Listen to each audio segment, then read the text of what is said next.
Hi all, welcome to the final whistle. It's match preview night again. Hope everyone's good. Leicester City take on Hull City in the Championship at the weekend, and tricky game for Leicester. This one, Hull have won a few games, haven't they? Got Blackburn away, beat Sheffield Wednesday at home. They've had a bit of a mixed bag of results, haven't they? Hull City of results, but we're going to be joined by Ant from Hull and Back. He's going to be in opposition view on Hull, and we're going to talk all things Leicester and Hull. We're going to go through team selection, predictions. Last time we played Hull, we're going to go through everything. We like our stats, don't we? So we're going to talk about foot in both camps as well. I've been busy today trying to go through all the foot in both camps who have played for both sides. There's some familiar names on there. Also a man who we bought for £17 million from Hull City. Guys, as always, get involved. You know how the show works. Get your comments there as always. Remember to hit the like button. Subscribe to the channel if you're new to the channel and you haven't subscribed to the Final Whistle. Please do so. It helps out massively. Let's use in the comments. Let's see who's in the comments. Hello, LCFC, Leicester City Edits. How are you, pal? Are you doing a deadline stream? I will be doing some deadline streams tomorrow. Will it be a busy one for Leicester City, do you reckon? Will it be more outgoings than incomings? Probably. Obviously, Fatawu Isaku, he joined Leicester City today on a season-long loan. So he came from Sporting today, which made it 8th signing for Leicester City this window. So it's been a very interesting one for Leicester. Hello, Jack. Hello, Kason. How are you, James? How are you, Renee? Who are we signing from Everton? I believe he was on loan somewhere last season. I forgot his name. My mind's gone blank. Hi, Jack. How are you? And your phone after your tumble at Prenton Park? Yeah, phone's good. I'm good. A bruised wrist and that, but yeah, the show must go on. We're not going to go cry about it. You know, I did take a tumble. Let's be honest, I did get knocked into the other row. From one of my friends messing around, and it didn't end good for me tonight. A very smashing night with my phone, and not good. Harley, how are you, pal? Hello. James, how are you, mate? Ren, how are you? I'm good, thank you. Eddie's in, how are you, pal? He's in, how are you? Yeah, Tom Cannon. Tom Cannon is his name. Thank you for reminding me for that one. Your new phone came today, enjoy it. Obviously, Luke Thomas is now joined Sheffield United on loan as well, hasn't he? So that was another one today that came out. Let's get my guest in and get this match preview underway. Mr. Ant from Hull and Back. Ant, how are you, mate? I'm fine, mate. How are you? Yeah, I'm all right. Thank you, Ant. Dave, how are you, pal? Let everyone know, Ant, where they can find you, pal, firstly, what you do at Hull and Back. Yeah, it's a Hull and Back podcast where we're on all your usual audio podcast providers, your Apples, your Spotify's, your things like that. We also do YouTube content. We usually just convert the video into audio. So we do it on both platforms, and we've just released a website. So we're going to do some written content this year as well. If you want to follow us, I'll put the handle in the name there. We do tend to get opposition guests on and do some stuff, but we've been really busy this week. People have been on holidays and stuff, so we've not really done out this week. Leicester City-wise, that is as well anyway, but it is worth following us for opposition content too. Yep, good. Go and check out Ant's channel. The link will be in the description. Give Give me 2 seconds, Ant. Let me have a look at some of the comments before I get them on screen. You know what it's like when the comments section. You know what I mean. You can't just put certain comments up. Let's have a look. Have I froze? No, you're a bit patchy though. Bit patchy. Right. We're still good to go though. Hello, NSB. How are you, mate? Right. And what I'm going to do, mate, I'm going to drop out a second. Tell everyone about the opposition of Hull. Give me 2 seconds. I'll be back with you. We had quite a mixed bag beginning of this season, to be fair. I think we had expectations of probably just being safely mid-table, if we're all being honest. We had quite a tumultuous last year. Started with Shota Arveladze. Started actually okay. We were top of the league after 5 games, I think, but it just went really wrong really quickly, and we just couldn't buy a win from anywhere. We was getting turned over every game, 2 or 3-0. Then obviously we got rid of him prior to the Luton game on Sky, and then Andy Dawson came in as interim for a bit, steadied the ship, and then Liam Rosini came in and made us hard to beat, which was, I think, probably the main aim because we were just losing games left, right, and centre. Finished the season quite strongly. At one point, we were flirting with the playoffs, but we kind of dropped off. Injuries absolutely did us last season. We were playing without a recognised striker for the last 2 months of the season. But this season, we're coming with optimism. You got a fully fit side again. Rosini can bring in some of the players that he wants in order to play out from the back system that he wants to do, possession, high energy kind of thing. And we've started okay. Performance-wise, we need to be able to see out a full 90 minutes because we kind of have phases in a game where we're in control, but we don't keep control for too long and we just let other teams into the game. And one thing that we've kind of changed from last season is we're actually scoring goals this season. Perhaps at the sacrifice of conceding goals too, because we've not kept a clean sheet. But the owner said he wanted entertaining, attacking football, and I guess that's kind of what he's getting, isn't he? So as long as we're scoring more goals than the other team scoring, then I suppose that's the right direction, isn't it? That's the main thing. How has transfer business gone, Ant? Obviously, you've signed quite a few players, haven't you? Connolly, Delap. You've been quite busy, haven't you, regarding the transfer market, haven't you? I mean, you signed the Burnley player as well? You signed him. Scott Twine, yeah. How have you actually found the transfer window as a whole regarding a Hull fan? Is it one that you'd be very happy with going into like the rest of the season? I think so. I think probably when the window shuts and we've got these extra couple of players that we're chasing in, then maybe it'd be seen as a lot better than what it is at the minute. Jaden Philogene meant to be coming in from Villa on a permanent, which would be a really good transfer at this level. Mm-hmm. Young English, exciting winger. He should be going for a lot more money than we're getting him for. But I think Villa have got a buyback clause, which is time related, I believe. So they have to buy him back by a certain time or else it expires. So it's worth the risk for us if obviously it turns good. We either get a lot of money back in return or we get a player that we keep. So it's a deal that makes sense. But apparently the complexities of all that buyback clause is making it drag on a bit longer than it should do. Like you say, we signed Liam Delap, who's been fantastic for us in his hold-up play and his ability to turn defenders and give Ozan Tufan the space to score goals. Ruben Vinagre we brought in, who was a title winner with Wolves in the Championship. He's played at the highest levels of football. He's played in the Premier League with Everton and Wolves. He's played for Portugal, so he comes with pedigree, but he's injured. I think he's just not fit at the minute. Like I say, Aaron Connolly, still not match fit, but still scored 3 goals coming on off the bench. He's just been put back in the Ireland squad as well, so hopefully a good season for him. And we've just brought in Ryan Alsop, Cardiff goalkeeper. Last few seasons, we've tended to have at least 2 first team standard goalkeepers that just challenge each other and push each other, which creates them, having to play to the best of their ability to keep the space, and it kind of works. So hopefully Alsop comes in and has the same effect. But I believe Rosini is wanting a goalkeeper who's very good with the ball at his feet and can distribute the ball better, something that perhaps Ingram isn't too good at.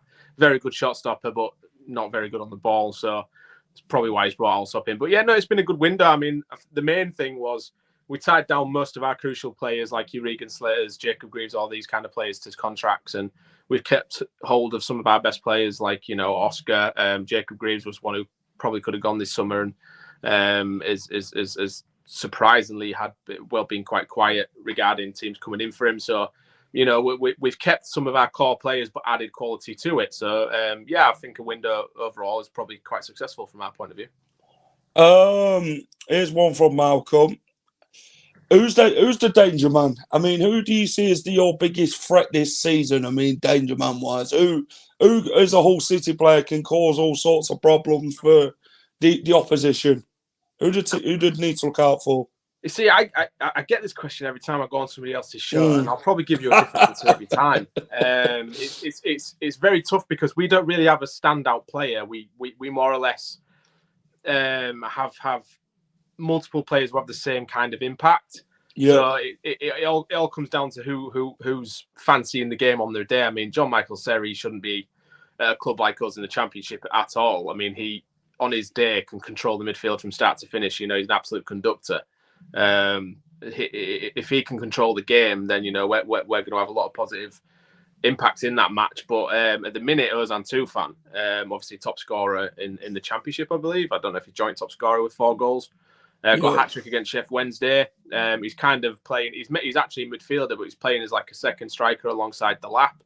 And Delap likes to run the channels. He likes to hold the ball up, so he creates space for Tufan, who's very clever and gets in those lines between defence and midfield and causes a lot of teams problems and makes late runs into the box and scores goals. So hopefully the system and obviously having Delap as his partner brings the best out in him this season. He's saying he's aiming at 15 goals and judging by his start, 4 goals already, he's well on the way. But Aaron Connolly as well, he's on 3 goals, so you could say him, but he's not even fully match fit yet. And he's joint second top scorer, so he could be a danger man, obviously, when he's fully fit. But I do believe that Tufan might be injured for the Leicester game, so I'd probably say Delap, just for his hold-up play and his ability to really create problems for the opposition defence and create space for his second striker, who I would presume would be Aaron Connolly against Leicester.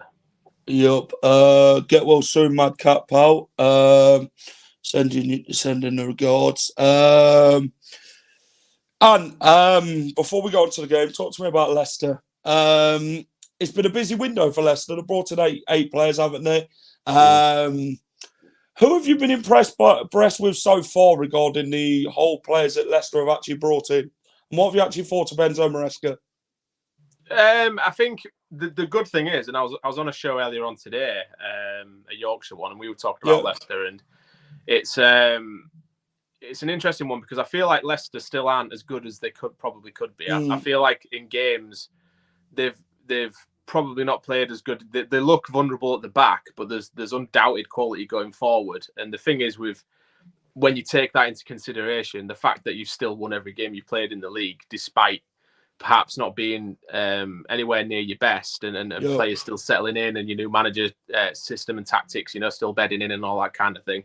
If you can still win games at that point, then God help the rest of the league when it all clicks and it's all fully fit and everyone knows each other better and all that kind of stuff. I mean, the thing is, for me, it's a game that the thing is with Leicester is I said, and you'll back me up here. I said before the season even started that Leicester will walk this league.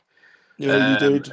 The standard of the signings that you made, like Harry Winks and Mavididi and players like that, shouldn't be coming to the Championship. And the fact that you can lure them into this league and keep all the players like Jamie Vardy, it's just it's mad really for this level of football, and it's concerning as an opposition fan to be facing a squad of that caliber, but one that I think is a good test to how far we've come as a team. And to go to King Power, any City fan would bite their hand off for a point.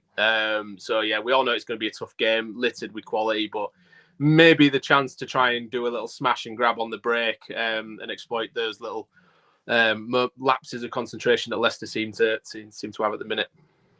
Yeah, I think with Leicester, we ain't got out of second gear yet. It's been a difficult start. I know people are going to say, yeah, but you've still got 12 points. But the oppositions haven't been easy. Coventry gave us a game. Cardiff gave us a game. Rotherham definitely gave us a game. Last game, Huddersfield as well. Despite us beating them, they gave us a good game as well. Good account of themselves. Teams are giving their all against teams like Leicester, aren't they, this season? Like they will against Leeds, Southampton.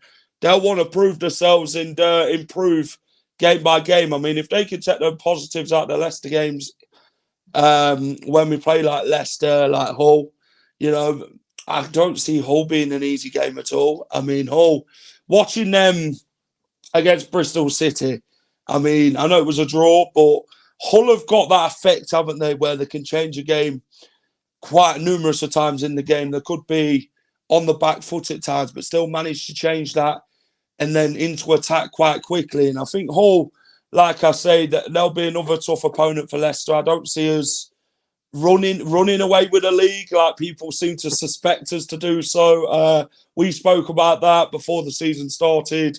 I don't believe we'll walk the league, to be honest. I'm expecting a difficult championship, which is obviously the start that we've had so far regarding the way teams have played against us. We've had to win ugly, and let's be honest, we've had to really dig deep in games and really get the points. We have got a 100% win record so far. We are unbeaten. We have got 6 wins out of 6 in all competition. But yeah, it has been a tough start, and teams you're going to expect that, aren't you? And like with Leicester, you know, we're only 10 to 20% in the phrase of Enzo Maresca's football. And when we do start going, then a team's going to be in for good hiding. But until then, it's going to be, like I say, you just got to take it game by game. And I think when the window shuts as well, it's about getting that stability in the team, because at the minute it's all uncertainty of futures with Ndidi, Iheanacho, players like that. But have you had the same problem at Hull where there's been quite a bit of uncertainty regarding your players? If in regards to players that we maybe want to stay, yeah, not too much. Last season's top scorer, Oscar Estepinian, obviously was probably one that we would all like to see stay. But there's a few. Apparently, there's a couple of solid bids from abroad for him, so he'd be one that we'll keep an eye out for. But other than that, it's mainly players that, you know, aren't realistically going to be part of Rosini's plans, and we need to kind of get off the wage bill so that we can, you know, Rosini's got a chance to bring in his own players in January, kind of thing. So Ryan Woods, Ryan Longman, all these kind of players. You know, Longman's just been linked with Millwall, I believe, on loan. So in terms of being an unsettling window, no, not really. It's been more of a frustrating one for fans because it just takes us an absolute age to announce any signings. Like Philogene's been on the cusp of signing for about 2 weeks. So yeah. Yeah, I think Leicester's had that effect already in the last week or so, having to get rid of all the dead wood. Thomas has left, Castagno's gone, Christensen's gone. There is a lot of talk about Patson Daka, Kelechi Iheanacho, Wilfred Ndidi. You know, but like Maresca says, and he's always implemented it quite well with the way he speaks about the transfer market, and that if players don't want to be at your football club, then he'll happily sell them and bring players in who want to do so. But like I say, you want that team who's fully committed to the cause, don't you? You don't want players who, as soon as the club's interested, like, oh yeah, I don't want to play for Leicester anymore, I'm too good for the Championship. You don't want that sort of effect. And I think that's some of the minds, like, I mean, if you look at Samare and players who haven't really played for Leicester at all, Samare, Daka haven't featured. I just think it's the kind of effect that, at the end of the day, that they've got us down there, haven't they, into the Championship? So these players should be wanting to bring us back up, not as soon as the team comes calling, yeah, but I want to leave. This Championship ain't for me. Well, tough times are tough times, aren't they, Ant, at the end of the day? And if you get relegated, then you need a team to bring you back up, and these players should be committed to doing so. But I guess, you know, so it's how you deal with them players, in it, and I think Maresca's dealt with them in a respectful way. He wants them gone, these players, and is a sort of manager who don't take no shit from nobody. I think that's the effect we get from him. Yeah, which is what you want. As a fan, you want to see your manager be in control of the team, because I think nowadays it's very easy for players to try and take control of situations and think they're kind of better than the club, and that's never the case. You know, it's. I think we've seen it with Rosinia as well. I mean, last season in January, we were after Malcolm Ebiwe on loan from Crystal Palace for a long time, and he came out in the media and he was very happy to say he was his top transfer target. You know, very exciting young English winger. He'll bring the X factor, be an absolute dynamo, all this kind of stuff. And it's like, yeah. And he came in on loan and he just couldn't look any less interested if he tried. Yeah. And Rosinia just, basically came out in the press after one game. I think it was the first half against Millwall. He got subbed off at half time. And Rosinia said in his interview that if you're not going to play to the standard that he sets, then you will not be part of the team. And he hardly played for the rest of the season. So, you want a manager that can make those big calls, but he also makes the players there respect him so much more, because if they genuinely want to play and be part of the club, then they know that they can't let the standard slip, because they won't be playing. So it means that every player has to graft 90 minutes every week. Well, probably more like 110 minutes every week at the minute with the added time. But it's something you want to see as from a fan. Absolutely. You want to see them wear the shirt with pride, don't you? And really give 100%. I mean, you looked at Leicester at the end of last season. Players down tools, didn't they? They knew moves were going to be coming in the summer. It's like you say, you either like it or lump it. Do you get what I mean? And that's the saying that you could use in football. Do you know what I mean? If you don't get your move, at the end of the day, you like it or lump it. You know what I mean? So it's one of them. The transfer window, there's obviously going to be a lot of players would like to leave this football club, like Samore and that, but it's if that move comes available for them to move on. If that move doesn't come, then you've got to graft on that training pitch and get back in that squad. I mean, you look at Nonto with Leeds, Sinistera again, another two from Leeds who Daniel Farker thought, you know what, we'll drop you to the under-23s. We don't want you training with a squad because it'd be unsettling for them. But that's the sort of managers you want in it, them level-headed managers who want the best for the football team. And I think Maresca is along them lines. Yeah, I mean, certainly from an outside perspective, it's especially, I think, coming in as a new manager after relegation, it's really hard to come in and sort of demand that kind of respect, because these players are standards. The most of the players in that squad are going to think, like you say, the big time Charlies, we're Premier League players, we don't want to be here. Yeah. And they'll just do as they please. But, you want a manager to come in and sort of crack that whip and get players that can fall into line, pretty much straight away and buy into what they want to do and give a clear vision. And one that players can buy into is the most important thing. You can't come in and try and force them to play a way that doesn't suit them. But if a manager, like you say, like Enzo's come in and said, look, you can all play football, and so I'm going to promise that we will all play nice football, then all the players are going to want to buy into that, aren't they? So, yeah. Just about a few, Scott, mate. It's a situation that obviously as Leicester fans, you must be delighted with. Yeah, I'm just glad he's getting rid of Deadwood. He means business, doesn't he? He wants to be successful. Enzo Maresca has obviously been successful at Manchester City, and he learnt from the best, you know what I mean? And like I say, that this guy means business. He wants the best for the squad. He wants players with the right mentality to achieve things, and he wants people to buy into that. He wants to buy in. He wants these players to buy into everything that he wants, and it's obviously it's a work in progress, isn't it? But I think it's something that will gradually work its way up to be with the level that he actually wants to play football. But when you got players who want to move on, it's the case of how you deal with it. And I think he's dealt with it in a respectful manner. Castagna wanted to leave, he got rid. Luke Thomas again, seen the opportunity, gone. Victor Christensen, another one. I want to fight for my shirt at Leicester and play in the Championship. He's gone. I just think with Maresca this season and with the football that he plays, he's getting rid of players who don't fit his system, and he doesn't want it at the club either due to the mentality or, just basically don't fit his system.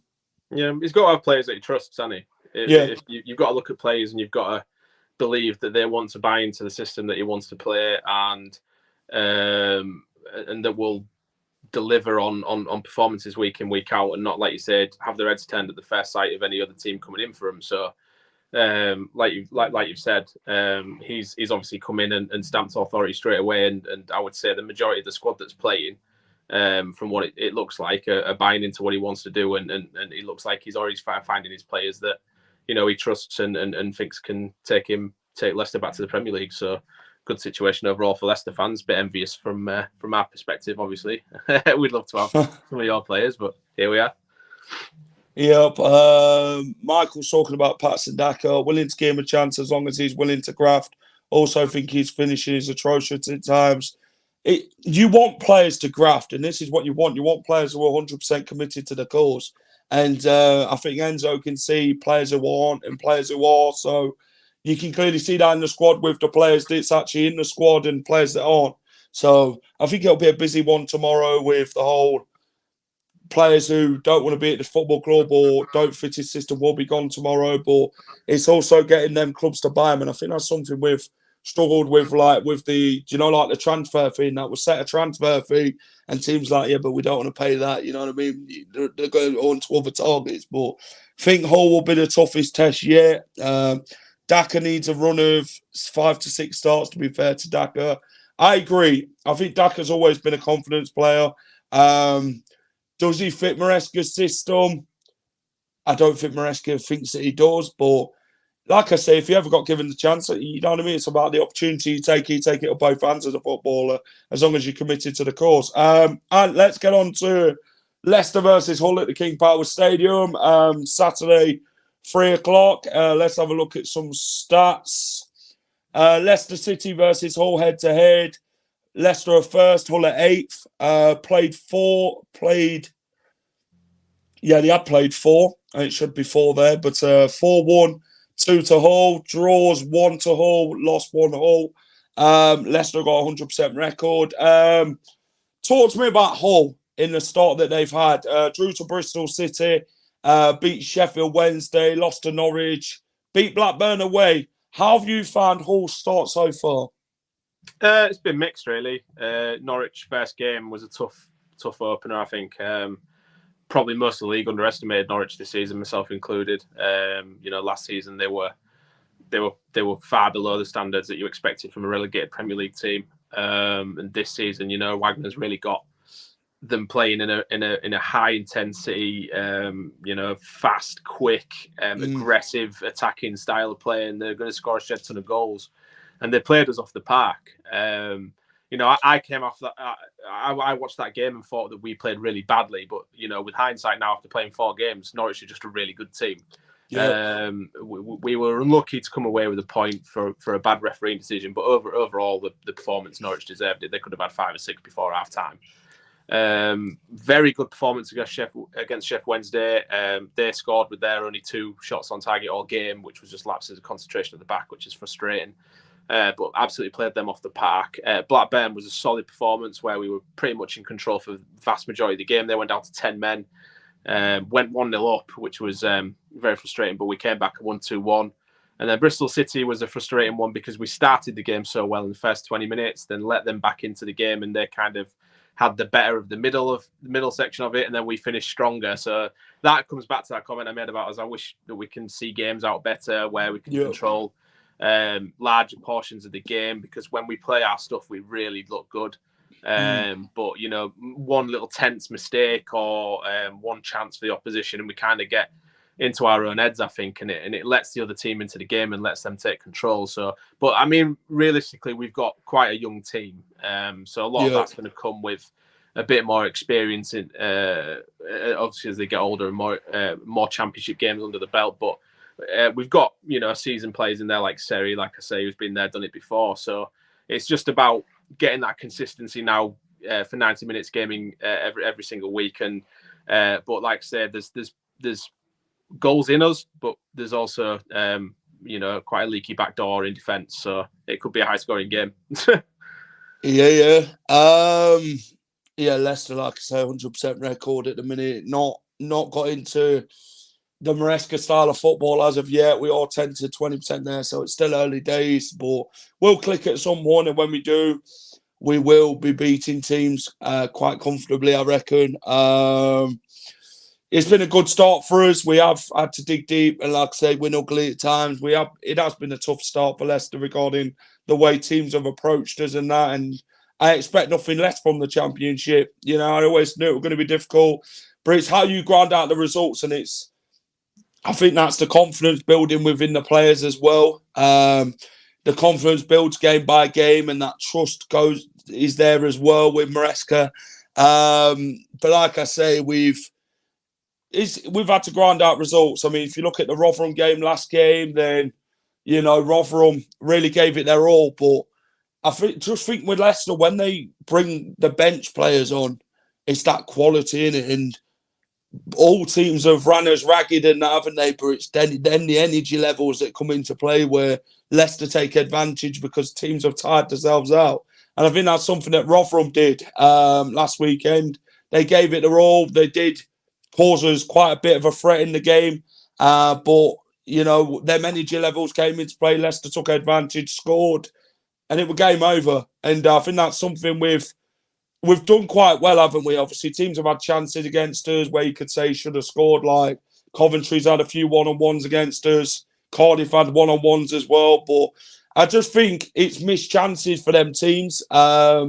In the Premier League, they've been put away, but in the Championship, you get that second bite of the cherry, don't you?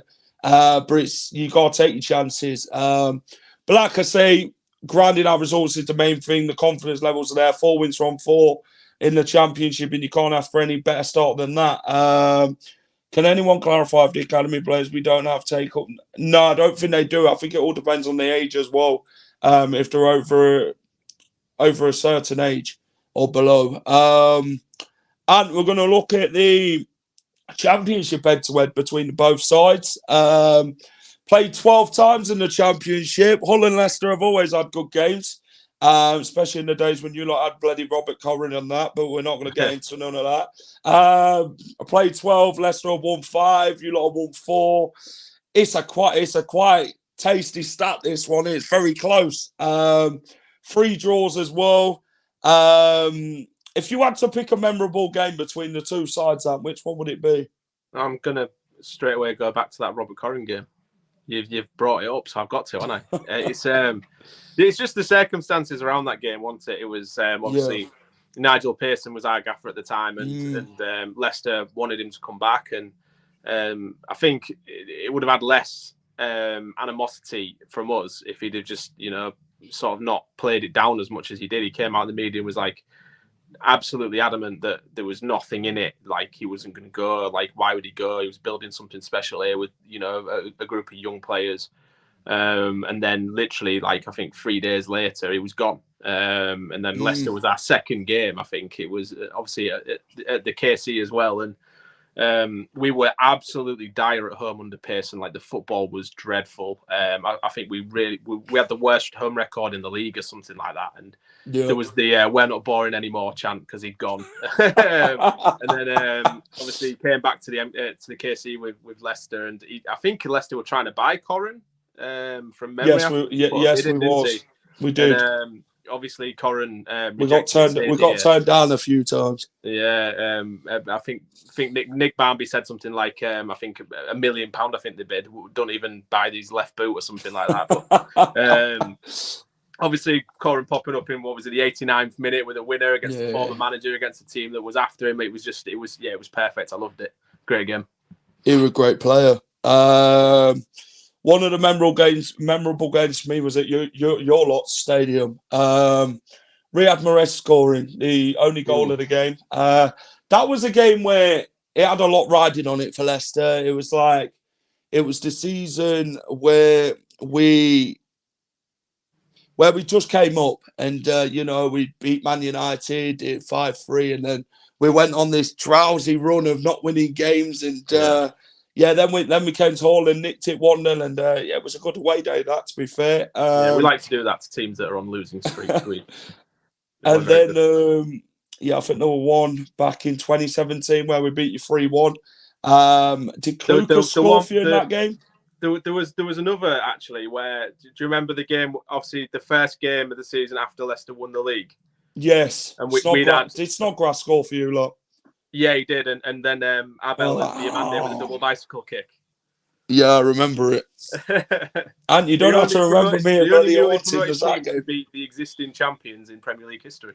That was when you had was it Mike Phelan? Yeah, we had a very bad summer that summer. Steve Bruce resigned after promotion. We only had like 14 senior players available. We weren't signing anybody. It was garbage summer. We just thought, we're going to go down in 20th place with 0 points, then somehow beat the existing champions with the first game of the season. So yeah, it was a good start, but it went quite wrong. It wasn't a script that it went a script quite a bit, handing you lot 3 points. Yeah, like I said, we had chances in that game as well. We did have chances. It just wouldn't go in. Obviously, Mahrez scored for Leicester again. Loved a goal against Hull, Riyad Mahrez. Yeah, he does. Yeah, same with Ben Rama, who's now at West Ham, thank God, because at Brentford, he just score hat-tricks against us all the time. Yeah, I agree. And James Maddison, he always scores against us, but he's not with you anymore, so that's okay. Yeah, that's something you're hoping for. Andy, you going to the game at the weekend? I'm not. I really wanted to, but I can't go this weekend. I'm too busy. Yup. Are we going to the home game, though? Let's have a look at the last 5 games at the KP, Anne. Leicester winning 3-1, 2017. A 0-0 draw in March 2015. Then was that when you had Steve Bruce in charge, were it? 2015 will have been, I believe. Is that when he got sent to the stands? It might have been, yeah. Because I remember he went to sit behind the dugout, and then the referee he went up to him again and he said, "Come on, back up there, mate." He's always sitting in the stands and he won't move. Another 3-1 win for Leicester in 2012. A 2-1 win for Leicester in 2012. A 1-1 draw. Quite a lot of 3-1s. But Hull have obviously they like a goal against Leicester. I mean, you've scored quite a bit of a few strikes against Leicester with Robert Corrin in the past. A good player that could have came to us in the Championship, but obviously Hull wasn't prepared to bloody sell him to us. But it was a shame. I mean, I rated Robert Corrin highly. Did you sign him from West Brom? Yeah, on a free transfer. That was it. He used to score for West Brom. He just scored screamers. 25, 30 yards. He was absolutely lethal. He reminded me of bloody Ross Wallace. Ross Wallace used to score bangers for Burnley, and I think he played for Preston and all. He used to score quite a few against Leicester. He scored like a free kick once from bloody distance late on, and he really fought at it, wasn't it? And I think we ended up conceding it. But yeah, we're never one of them. Last time round, 3-1 Leicester. Sam Klukas scored for you lot. Christian Fuchs, Riyad Mahrez for Leicester, and an own goal from Tom Huddleston. Bad season for us. Relegation, obviously. And you had Jakupovic in goal? Yeah. The Yak. He was good that season, wasn't he, for you lot? He was great, yeah.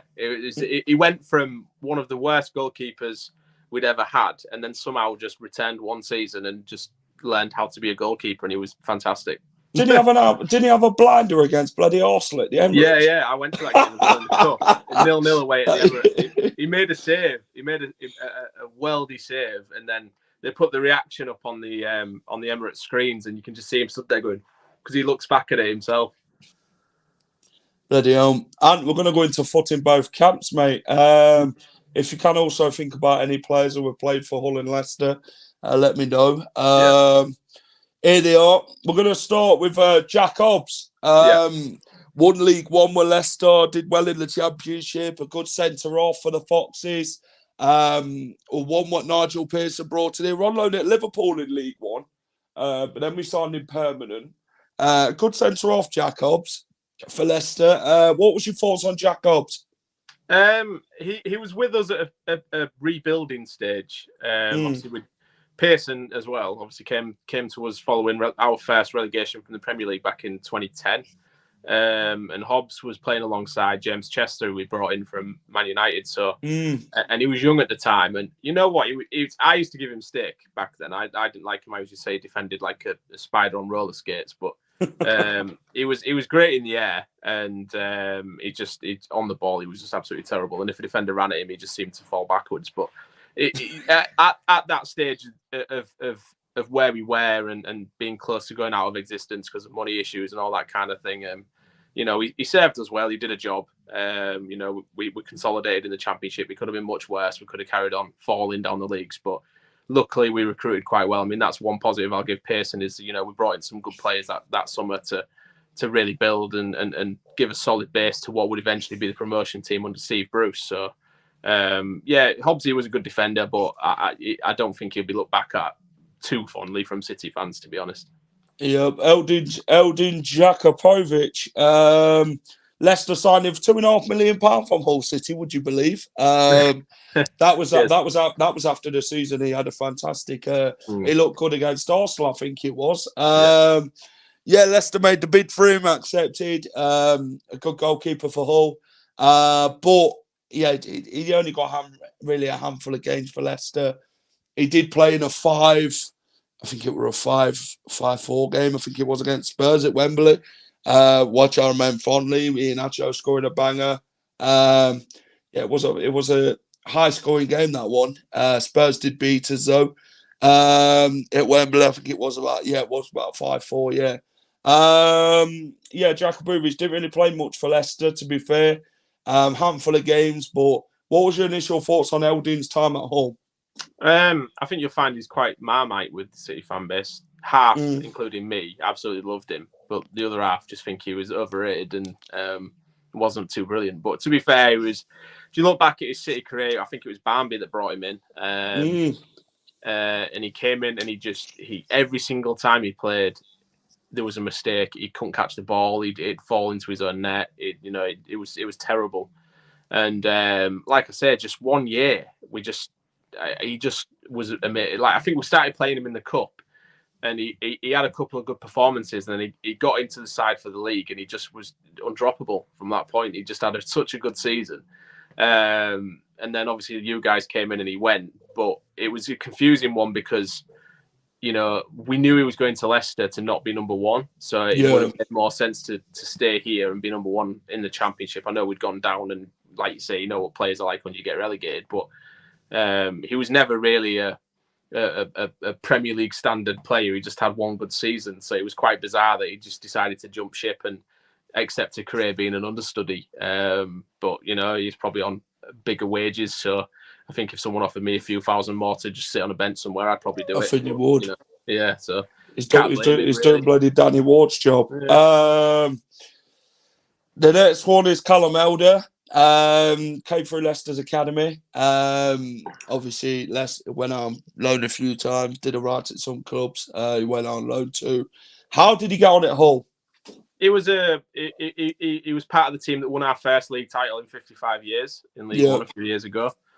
He was also part of the team that have got the record for something like the worst running Championship history. So he's quite a mixed bag. The thing is with Elder is he was very good in League One, but I think the Championship's just a bit too high standard for him. In League One, he was part of the team of the year. He even got a special card on FIFA and all that kind of stuff. So, he had a good year. He was good at set pieces. He was better going forward, I think, than he was defending, which is why I think he was, maybe not as good in the Championship because we didn't attack as much, obviously being in the step up in quality. But you can never fault his effort. He's one of those players who go out there and play 110% every time he put on the shirt, which is what you ask for as a fan.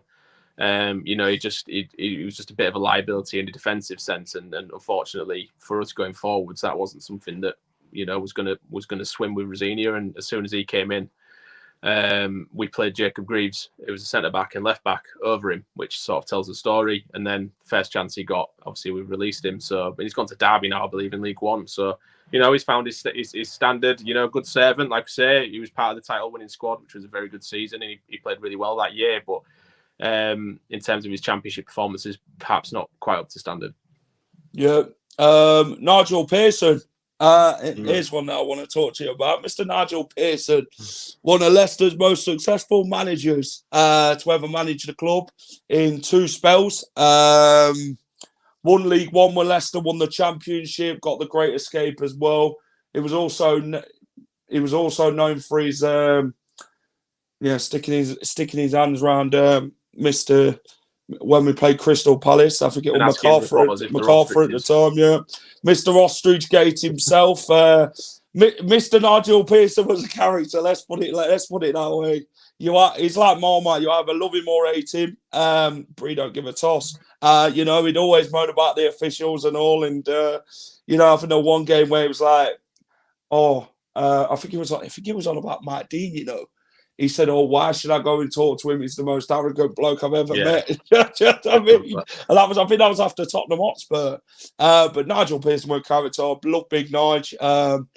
Like I say, did really well in both spells.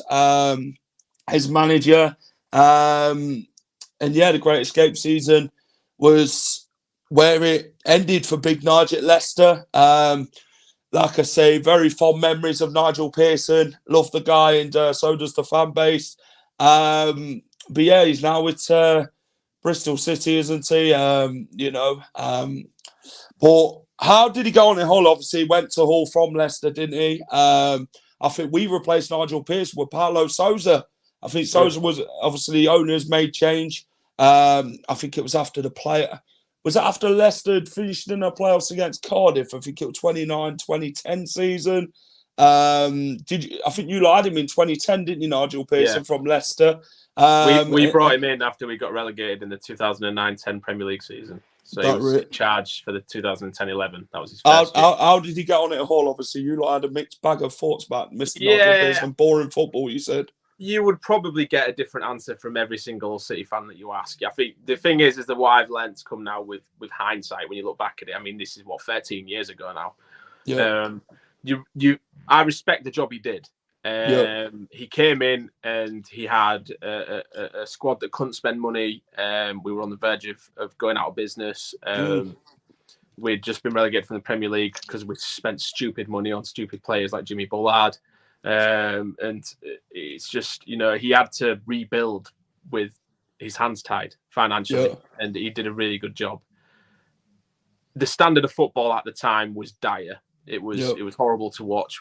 I think the problem is that at home we were just so poor, but away from home we actually went on something like a 17-18 game unbeaten run under him. I think it's a record. But it's just the standard of football we played just wasn't great. But like I say, he set his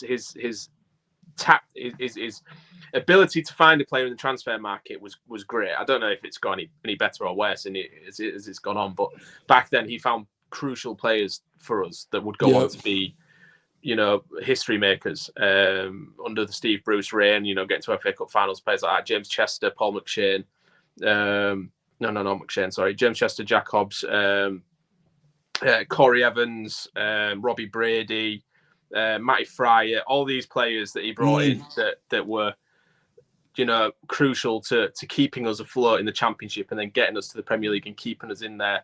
He signed those players, so he's got to get credit for that. And like I say, it was a tough situation that he came into, so I kind of guess why he left when he did. If he's going to spend money, then fair play. But he also left, I believe, after the takeover, and we had the Alams, and I can also understand why he wouldn't want to work under the Alams, given hindsight too. So yeah, a mixed bag. I mean, I did like the guy, but I respect the job he did.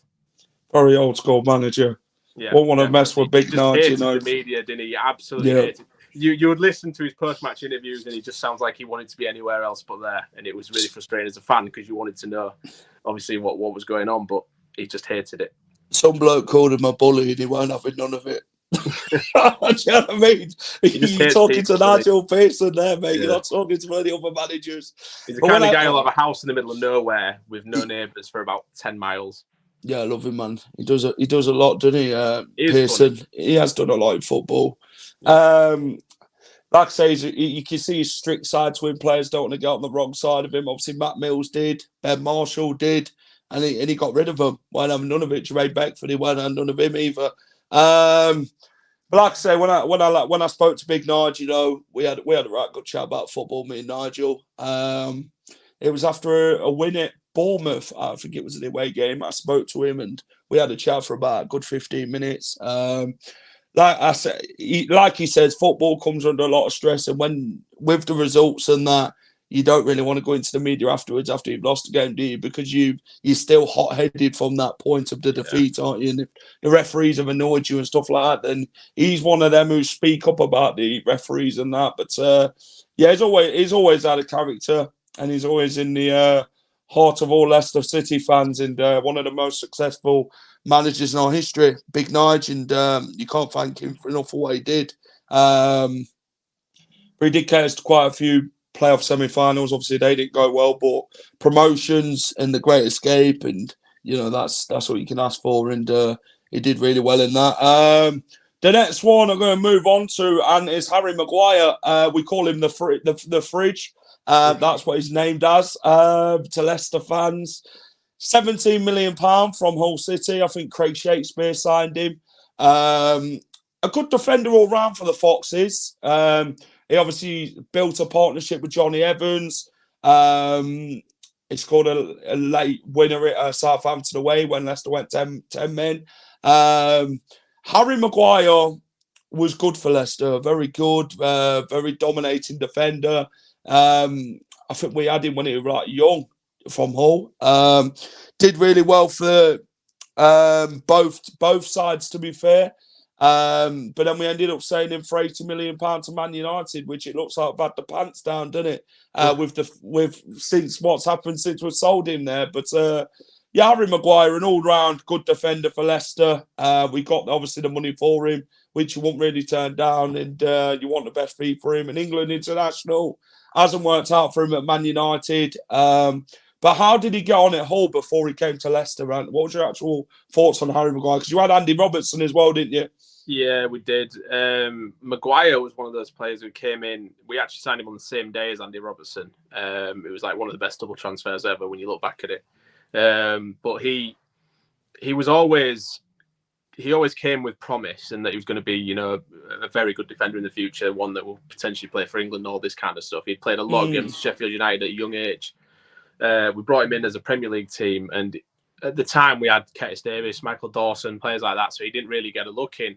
He was only another one who played for Leicester, Curtis Davis. Yeah. And we kind of he had bit parts to play in cup games, and I think he had a loan spell at Wigan, teams like that. And it wasn't really until Marco Silva came in for the second half of the season when we got relegated. He came in trying to play this, very, very attacking, short passing, like we see with Fulham nowadays, very, very attractive style of football. And he looked at Harry Maguire and said, "You're a ball playing defender, and we're going to play this way." And he was absolutely fantastic. You gave him the ball and let him progress up the pitch. He was like a midfielder. He was class on the ball. His eye for a pass was amazing. He was strong. Place can get him off it, and he had a great second half of the season. And 17 million probably was.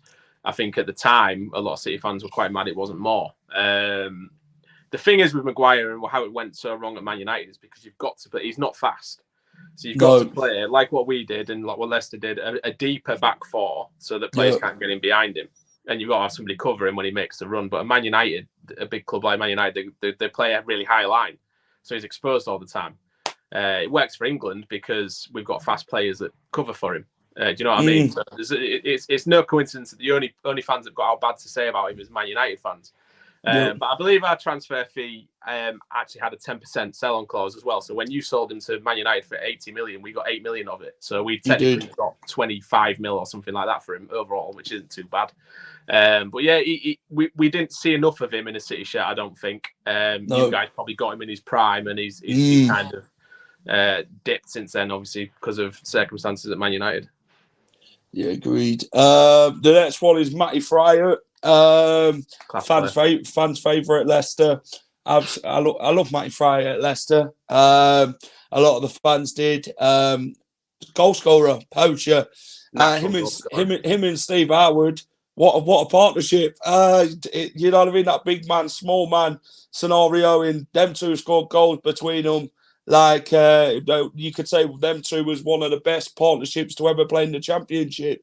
What an incredible partnership they formed. Matty Fryer banged goals in League One. Scored bare goals in that league when we went down. Came up into the Championship and banged them in again. He was a clinical player, Matty Fryer, and really fans' favourite. Matty Fryer, we still sing the song to this day. Matty Fryer, but there's a love for Matty Fryer when you talk about him. We talk about him quite highly at Leicester. He did then go on to play for Hull when Nigel Pearson left the Foxes. How did you find Matty's time at Leicester, Hull City? I believe he scored against Leicester, didn't he, for Hull?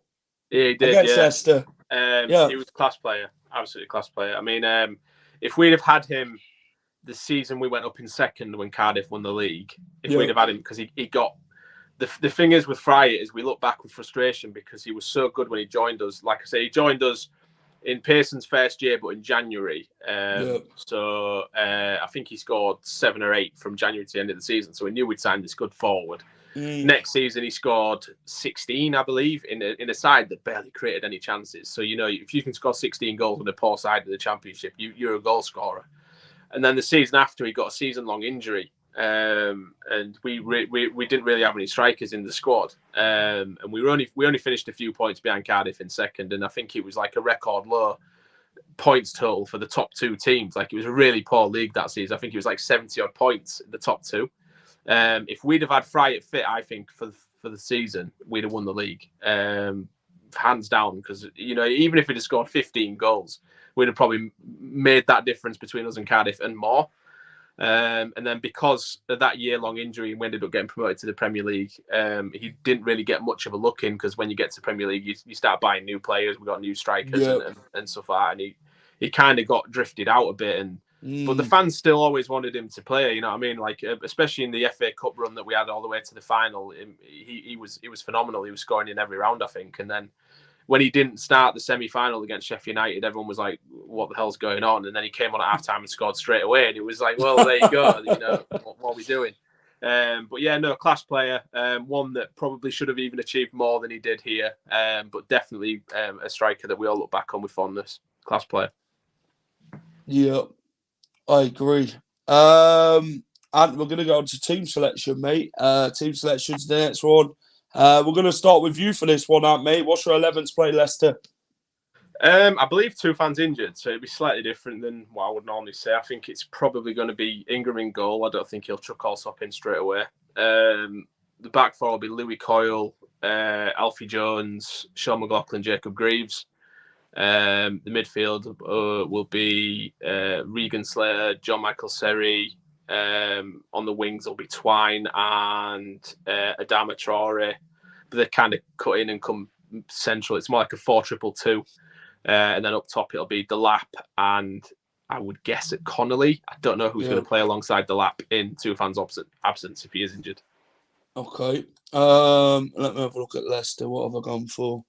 Obviously, I'll put Iheanacho up front for now, but that depends if he moves on tomorrow or whatever happens. But I've gone for Iheanacho. If Iheanacho stays, he's going to be my number one for the Hull City game at the weekend. I was a bit torn between him and Jamie Vardy for this one. Hermanson in goal, I've gone for Fast, Vestergaard and Doyle as the back three again. Harry Winks and Ricardo. I've gone for Mavididi, Keenan Dewsbury Hall, Cesar Cassidy to start this one. And I've gone for Yunus Akgun, the new right winger, obviously played against Tranmere in the week. It's a bit of a mixed one for Leicester fans picking that right winger. Obviously, we've got Casey McAteer, who did really good against Rotherham, scored 2 goals. He could start. It could be Madavadua. It could be, like I say, Akgun. Obviously, we brought in a new winger today from Sporting Lisbon, Fatawu Asaku, the 19-year-old. Obviously, I think he'll be on the bench at the weekend. But, yeah, I think it depends. Leicester's got a lot to choose from regarding wingers and that. So, like I say, I'm going to go for Iheanacho, but like I say, it might change depending if a team bids for him late in this window, which is obviously the window closes tomorrow. So it's an interesting one. And I'm going to ask you for your score prediction, mate. Guys, get your score predictions in the comment section. Let me know which way you think it's going. And what do you reckon, mate? I bet you thought quite deeply about this, haven't you, going into this one? It's a game that I think we're capable of coming away with a point. Yeah. But I just don't have too much faith in our defence at keeping goals out at the minute. And I just think with Leicester's quality, especially at the King Power, they might just have a bit too much for us. But I think it'll be a good game. I think I'll probably go for a 2-1 Leicester win. 2-1 Leicester. I tell you what, I'm expecting Hull to be tough opponents in this one. I think they'll give us as good as we're going to get in this game. But we've got to click at some point. We have, and we've got to score. We've got to score more goals. You telling me we have to score more goals? I mean, we've only been scoring like two in a game, like 2-1 wins. But like I say, we're a team at the minute who's had the most late goals in the EFL. You know what I mean, for a team. So, like I say, Leicester love a late goal, and I think we'll have another late goal in this one. Whoever gets it, I don't really mind. But I'm going to go for a 3-1 Leicester win, and 3-1 Leicester. I'll tell you what, Harry Winks is getting closer every week, so I'm going to go for him. Harry Winks. Ooh, I tell you what, I'm going to go for Jamie Vardy, and I'm going to go for Yunus Akgun. I need Yunus Akgun to score in his home debut. Obviously, Cassidy scored in his own debut against Cardiff, so I'm going to go for him. Hull, I'm going to go for... I tell you what, I'm going to go for a big Liam Delap. I'm going to go for him to score. Right, that is it. Obviously, the transfer window shuts tomorrow. Can you see any more business being done from a Hull side of things?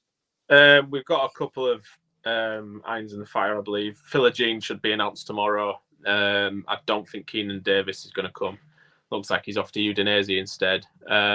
He said he's after another midfielder and possibly another defender, but I can't remember any names being mentioned. We were after Max Baird from Derby, but he got a 10-week injury, I believe, so I don't think we're going to go for him. But he did say on BBC Umberside, I think yesterday, that he's very confident he'll get a midfielder in before the end of the transfer. So he must have another backup transfer target. So yeah, it'll be an interesting one. And whether or not we keep hold of Oscar Estepinian, that'll be another interesting one. I believe we've accepted a £3 million bid from a Spanish club, but he turned it down. So either he wants to stay or they just didn't offer him the wages he wanted. So that'll be an interesting one to keep an eye on. But other than that, probably just nothing really. Before you go, mate, let everyone know where they can find you on all the socials and YouTube. Yeah, we're on Twitter and Facebook primarily. You can just find us, like, Twitter handles @Hull_and_back, and then Facebook, you just type into Hull and Back Podcast, will pop up. We're on YouTube, we're on Spotify, we're on Apple Podcasts. You can find us anywhere. We've got a website that's www.thabp.co.uk, which is basically to Hull and Back Podcast, just the first letters. It's not as complicated as it sounds. Thanks for coming on, mate. Really appreciate it. I'm going to wish you all the best for the rest of the season. After Saturday, until we meet again for the away trip. But no, thanks for coming on, mate. Appreciate it. And take care. No worries. Thanks for having me on. Cheers, mate. That was Ant from Hull and Back. Go and drop them a subscribe. Go and check all their content. So Hull are the visitors at the King Power Stadium on Saturday. Should be a good game, shouldn't it? Guys, as always, we've got the championship predictions. Week 5 tomorrow. Tomorrow night, we're going to be live from 7. So join us for that. We are going to be doing the predictions again, where you guys can let me know what you think is going to happen at the weekend in all the games. Let's have a look. KDH, yeah. Transfer news ends today. It ends tomorrow. Transfer window is closed tomorrow at 11 o'clock. We will be doing a few transfer shows during the day. So if there's any news that comes through regarding Leicester, we will come on and talk about it. And guys, if you've enjoyed the stream, you know what to do. Hit the like button for me. Really appreciate everyone coming in tonight, letting everyone know their thoughts ahead of the game. Thank you to Ant as well for being my guest tonight from Hull and Back. Subscribe to the channel, guys. If you haven't subscribed already and you're new to the channel, then please hit the subscribe button. It'd help us grow. And thank you for getting us to 2K subscribers. Really appreciate it. We are really thankful. The hard work doesn't stop. It carries on. And we've also got the match day vlog on Saturday. When we take on Hull, we'll have the review show as well and all that. So thanks for watching. Take care, everyone. And I will see you again in another stream. Bye-bye for now. Hi all. Thank you for watching The Final Whistle. If you enjoy all our content, please remember to smash a like, share and subscribe to the channel.